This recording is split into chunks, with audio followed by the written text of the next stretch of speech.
The hard thing about fertility problems is it's not something we really talk about. I'm a busy career woman, and it's also in a career you don't generally talk about it in that world. And so I love Glow because it's a community for me to go to find like-minded people.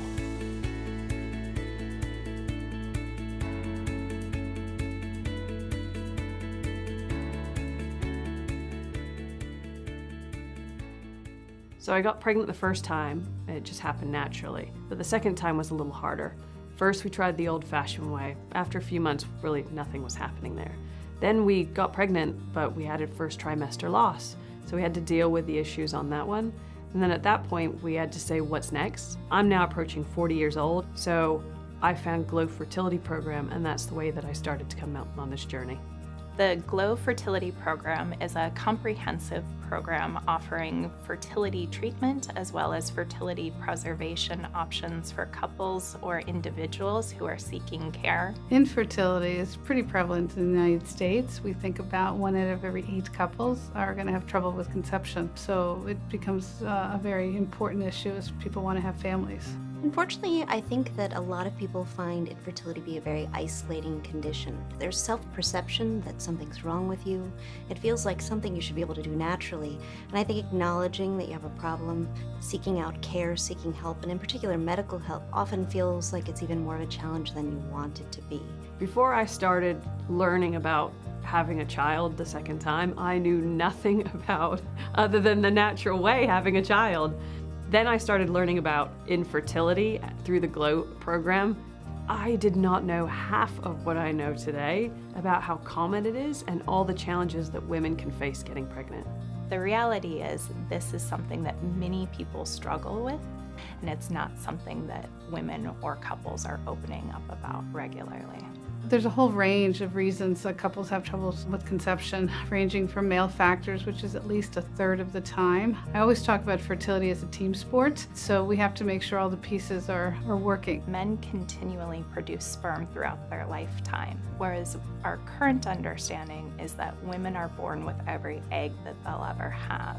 Since our eggs are born with us, that means that unfortunately over time they are deteriorating in quality. It's not anything you can prevent from happening, but unfortunately, much like all of the cells in our body, over time they age. And as an egg ages, it's less likely to result in a pregnancy. As a society, we're generally delaying childbearing until later in life. And because age plays a major implication for our chances of getting pregnant, and we're becoming more aware of this, people are seeking fertility preservation. This is an increasingly in-demand option for individuals. We're not just seeing fertility patients. We're seeing a lot of other kind of patients who want to seek care, either trying to stave off reproductive aging by thinking about egg freezing, or cancer patients who are coming in to try to have children after their therapy is successful, same-sex couples, single women, single men. So all types of people are now coming to see us that 30 years ago we weren't seeing. I didn't even know I was going to get pregnant the first time. So then when I thought about the second time, seeing as the first just kind of happened, I was thinking the second one would just happen too. But after a few months, we realized maybe that's not the way it's going to happen. I think unfortunately a lot of men and women perceive it as a personal failure that they can't achieve this on their own without help.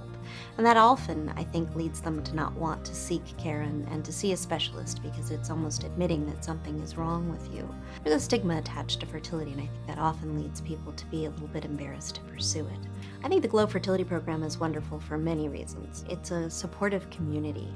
Again, when we talk about barriers to care and the emotional aspects of fertility, having somewhere you can go where you feel like you're not alone, you're not the only one that's facing this, it can be incredibly, incredibly empowering. A lot of people believe that if they go to see a fertility specialist or a reproductive endocrinologist, they'll be going directly to IVF, spending thousands and thousands of dollars. But we really try to get across to patients it's important to come in and get evaluated. And not everyone has to go directly to IVF. Though certainly many people do have some coverage through their insurance company, potentially for some diagnostic testing, the majority of people don't have access to benefits. And that's one of the things I think that a Glow program can be very helpful with because it really can minimize those costs. Great news is that they live in a day and time now that technology is very, very good. We have advanced very rapidly in the past 5 to 10 years. So successful therapy is now quite prevalent. I think that's unfair in today's society that we have to put a price tag on having children, but unfortunately, that is the state of society. I also think it's wonderful, though, that science has come so far, that we have the opportunity to actually do something that we couldn't have done 20 or 30 years ago. If a patient or couple is interested in enrolling in the Glow Fertility Program, the first aspect is to either sign up on the app or to find it via the web page for the Glow Fertility Program. From there, you can have a fertility coach that is in communication with you, who will also assist you in finding a fertility treatment center. By pressing the button in the app, a Glow Fertility Coach contacted me and we scheduled a call. I learned from her about how hard it is to get pregnant, so it was not unusual what was happening to me. Then the Glow Fertility Program started to tell me about how much it costs and the expectations, and educated me about the process, and allowed me to then make the decisions I needed for moving forward in a new way by using assisted fertility. We really try to demystify the idea of coming in for an evaluation by saying, come and get educated, come and find out. Coming in to get a diagnostic evaluation does not mean necessarily you're going to have therapy, but you're going to be empowered because you're going to learn more about what are the contributors to why you're not successfully conceiving. I think the fact that there is coaching that is involved and access to information, certainly access to fertility centers that are well regarded and well received, and you know that you're going to get appropriate, well-advised decision-making is wonderful. It's a combination of having the coach, having a network, and having the financial programs that made us thrilled to be part of the Fertility Glow program. The Glow Fertility Program is an awesome experience, and I would sign up and recommend it to everyone I can. It's a great experience to say, there is an advocate on your side, working on your behalf, telling you how the process works, and being there through the tough times as well as through the good times. I'm so excited that in a few months or in a few years with the Glow Fertility Program, I'm going to be able to say, here's a sibling for my child, and thank you very much for Glow to be part of that.